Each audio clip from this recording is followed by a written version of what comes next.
was crazy. I think all of 2020 was crazy. Yeah. By the way, where are we? I don't think we're in Cambodia anymore.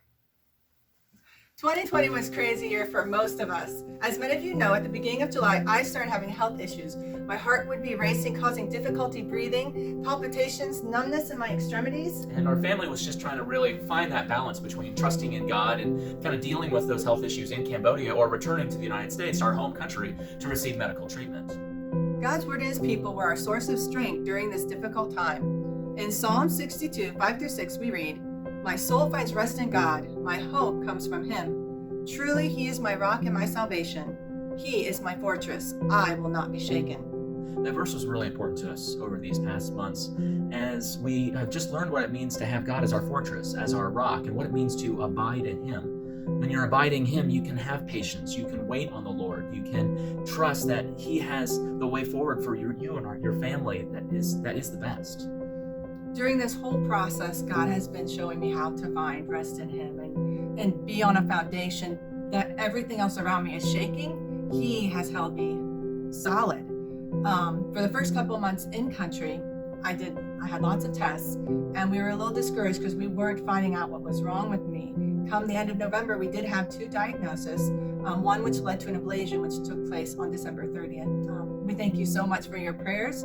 The ablation was a both terrifying and amazing process, where they actually went in and kind of melted extra pathways I had in my heart so that my heart could beat right and it wouldn't be racing at 120 while I slept. It's been amazing because since the ablation, I have been able to fall asleep within 30 minutes of my head hitting the pillow, where before I would stay awake till 3 or 4 in the morning because my heart was racing until I was completely exhausted. And throughout this whole time that we've been here in the United States, we've continued working, meeting with people back in Cambodia.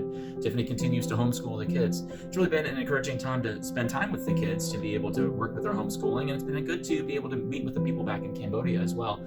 I've been able to catch up with all of our lesson preparation for the oral curriculum project. I've been able to do all the post-production work on all of our videos, so we're completely up to date there. So it's also been good to see the pastors being able to lead their own denomination there in Cambodia, that it doesn't require us. We don't have to be there and be involved with them in doing that. And it's been encouraging to see them making their own decisions and stepping out on their own faith in God as they're leading their own denomination there. We just wanted to thank you all again.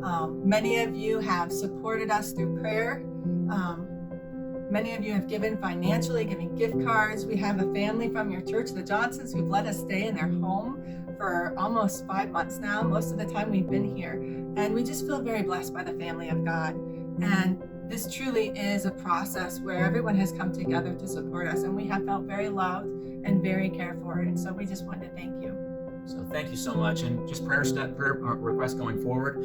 We're trying to get back to Cambodia now, trying to go through all of the travel restrictions and travel requirements that the government there has put into place, trying to work through several issues with the kids' visas, and just trying to get to a place where we can get that medical clearance that we know for sure that Tiffany's going to be okay physically, that we go back, and that we're all kind of prepared mentally to enter back into the mission field after this kind of tumultuous last few months. So those would really be big prayer requests that our family would have for you. But once again, thank you for everything that you do for us. And thank you for continuing to be that light of God's mission and his truth and his gospel presence in your community and all around the world. So thank you so much. And may God continue to bless the church.